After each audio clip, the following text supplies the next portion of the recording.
Justice Department that is so suspect and that has been caught with all the energy scams and Benghazi and Fast and Furious and the revolving doors and just unprecedented election fraud and giving driver's license to illegals and letting them vote, the Justice Department defending that.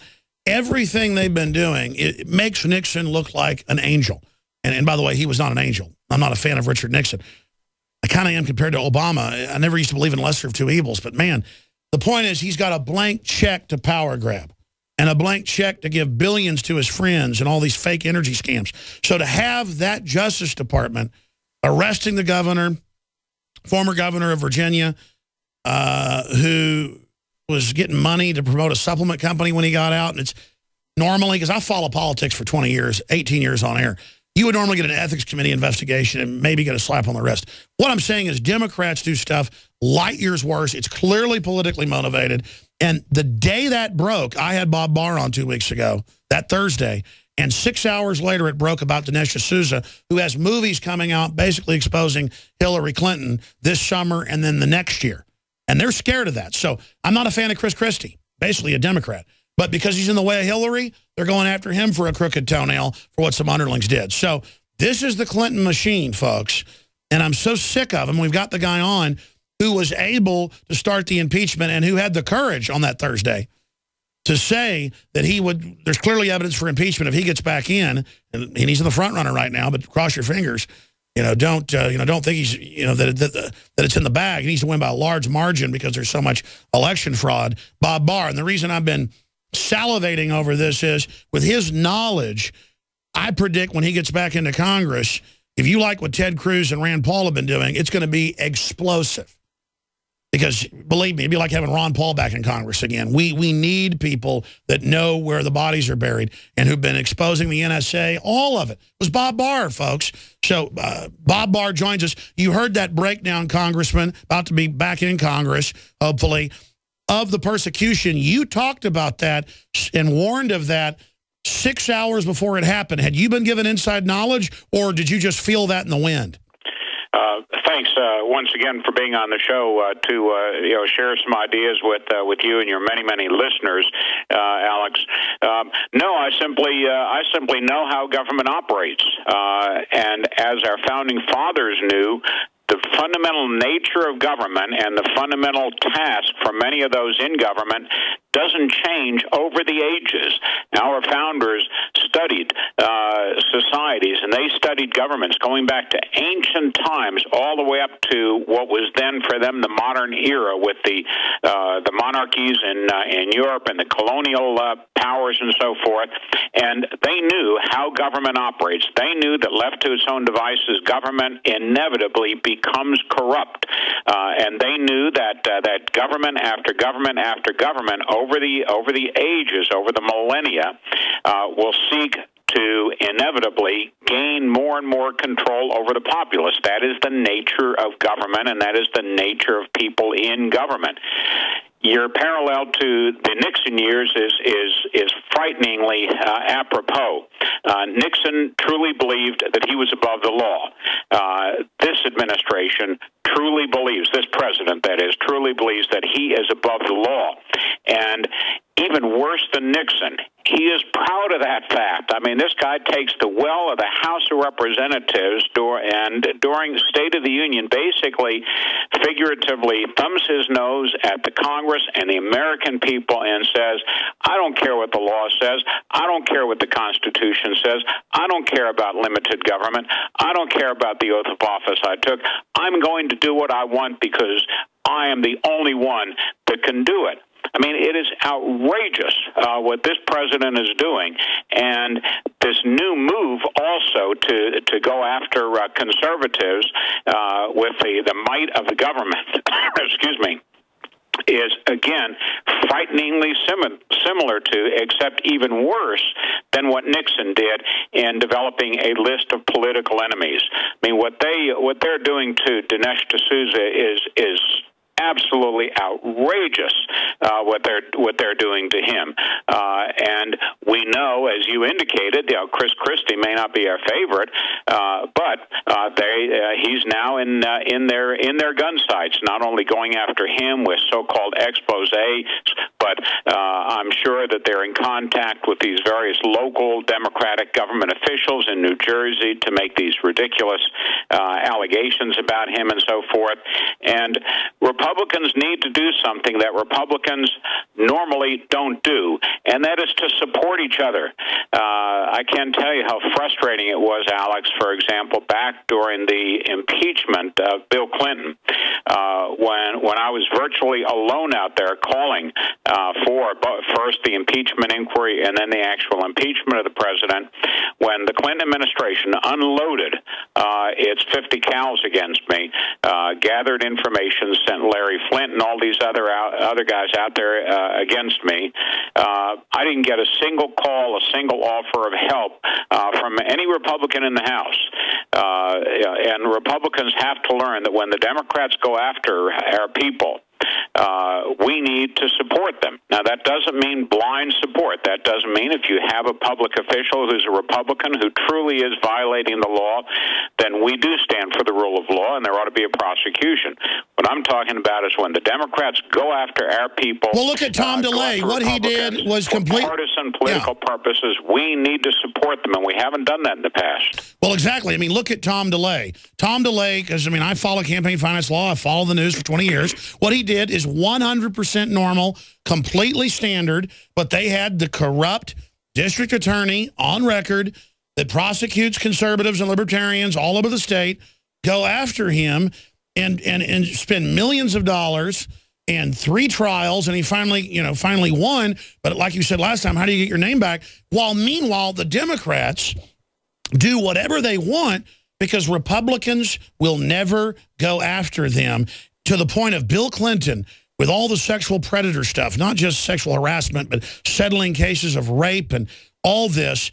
And then he's their #1 fundraiser. They have no shame. The Republicans could destroy the Democrats on Benghazi, destroy them on Fast and Furious, destroy them on Obamacare, destroy them on open borders, destroy them on Solyndra, destroy them. But they won't, because they all just want to play ball like Boehner up there, patty caking everybody. It is incredible. It is incredible. Well, I'm glad you mentioned my good friend Tom DeLay, and I was one of the few people that that supported him throughout the persecution that he underwent. Of course, I was talking to him recently, and he said now he's got all sorts of friends that want to help him where they when he needed them. But that is a prime example of what they did to Tom DeLay. And they will do it over and over and over again. They're doing it to Republicans now, and we simply, our people will not stand up. They allow themselves to be browbeaten, like Hillary Clinton browbeat the committee when she was before them on Benghazi, saying, "What difference does it make?" What difference does it make? And we see it over and over and over again. It's disgusting. And again, if Republicans get into power and they're violating the Bill of Rights Constitution, I'm going to speak out like you've done. It's that the Democrats are going for broke because they can see the world's waking up to them, that there's a major libertarian awakening worldwide, that the Financial Times, Pew Research, everyone sees it, for real constitutional ideas, what made America great, what made America have soft power, what made America be respected worldwide. People are hungry for that, including in government and the corporate world, and they can feel the fact that they are in trouble, and that's why they're going for broke. Do you agree with that statement? Absolutely. It is absolutely true. I see it in my race. I see it in other races going on around the country. The Democrats are sort of like the old Fabian Society in the UK. They simply work their way into the bureaucracies. They're like the United Nations. They work their way in, and they know that they can outlast their opponents because their opponents will wear down, will leave office, and so forth. So they just outlast them. The Democrats know that, and they also know how to go for the jugular, and very few of our people do, Alex. Now, I want to play a clip of Rand Paul, the senator, soon to be one of your colleagues again. Again, I don't want to count our chickens, but I want to come back from this break in a minute and talk about the campaign and some of the other issues out there and what you recommend we do about it and strategy. But Rand Paul is getting more hardcore. When you're faced with tyranny, say it. And he recently said Bill Clinton's a sexual predator and that we should not be, tolerating him being the Democratic Party's front man, which is what you would expect libertarian Republicans to do if they really wanted to win. They would talk like you're talking. They would talk like Ted Cruz. They would talk like Rand Paul, whose polls go up. I mean, that's what's even incredible. These Republicans won't even do the right thing when it will catapult them to success. It's just, I don't understand the bubble that they're in, and I want you to explain that to me in a moment. But first, let's play this Rand Paul clip from C-SPAN last night. It's up on DrudgeReport.com, and get Congressman Bob Barr's take on it and his statement on Bill Clinton, who he got him indicted in the House but not convicted in the Senate. But let's go to that clip of Rand Paul. Senator, let me follow up on two final points. First of all, you made some headlines when you referred to former President Bill Clinton as, quote, a sexual predator, and one of your colleagues, Senator Claire McCaskill, said that your comments were, in her words, infuriating. Your reaction? Well, Senator McCaskill needs to remember what she had to say about Bill Clinton, that she wouldn't want her daughter in the same room with him. So they can't have it both ways. The Democrats can't say, oh, we're the great defenders of women's rights in the workplace, and we will defend you against some kind of abusive boss that uses their position of authority to take advantage of a young woman, when the leader of their party, the leading fundraiser in the country, is Bill Clinton, who was a perpetrator of that kind of sexual harassment. So they can't have it both ways. And so I really think that anybody who wants to take money from Bill Clinton or have a fundraiser has a lot of explaining to do. In fact, I think they should give the money back. If they want to take a position on women's rights, by all means do, but you can't do it and take it from a guy who is using his position of authority to take advantage of young women in the workplace. I mean, for goodness sakes, he paid an $800,000 fine for sexual harassment. That's right. So he admitted to it in one court case, and really, I think, has been convicted in the public place for the other sexual harassment. So Hillary's coming back. I mean, for me, this is such a no-brainer, and I like how the senator didn't back off when he was attacked as the incredulous reporter, like, how dare you say the sky is blue and the sun is yellow? How dare you say grass is green? Congressman Bob Barr, what is your take on what he said, and would you like to expand your remarks on that? Definitely, Alex. Thank you. And I had to deal with sort of another aspect of this just this morning. I was on an MSNBC interview with Chuck Todd, and he was referring back to the impeachment as what the Democrats tried back then to avoid impeachment, and that is, oh, this is just sexual picadillos. So they're resurrecting that now to inoculate Clinton, Hillary Clinton, and Bill Clinton once again. As you know, and I know, and I think most Americans realized both at the time, but maybe we need to remind them, Bill Clinton was not impeached for personal behavior. He was impeached because he violated federal criminal laws on obstruction of justice and perjury.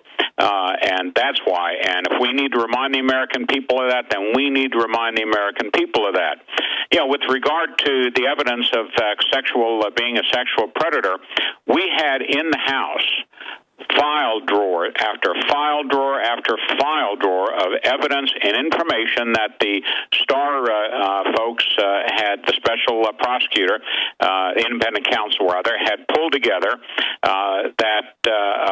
I can't go into detail because there's a House resolution that prohibits any of that from being made public. But a lot of it leaked. It was biting women, raping them, choking them. It was awful. And yet we were prevented by the Senate from using any of that in the impeachment trial in the Senate.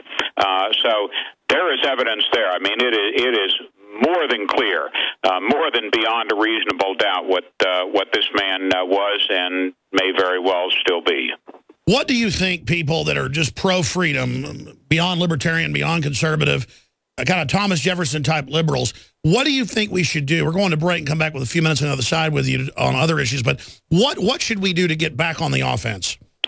Certainly support support some of the people that you've just mentioned, like Rand Paul and Ted Cruz. And we also need to, call these issues what they are. When they are going after people like Chris Christie, go after him on the facts, go after him on his decisions and his votes and so forth. That's fine. But going after Republicans simply because they're Republicans and simply because they have the backbone and the resources to